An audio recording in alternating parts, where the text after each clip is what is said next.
Alright, YouTube. Alright, that's the last steps. This motor mount here is the rear motor mount.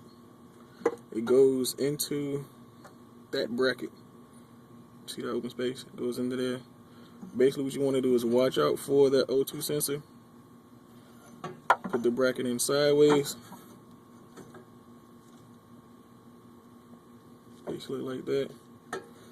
Put it in sideways. Put one end in there. And turn the bracket around.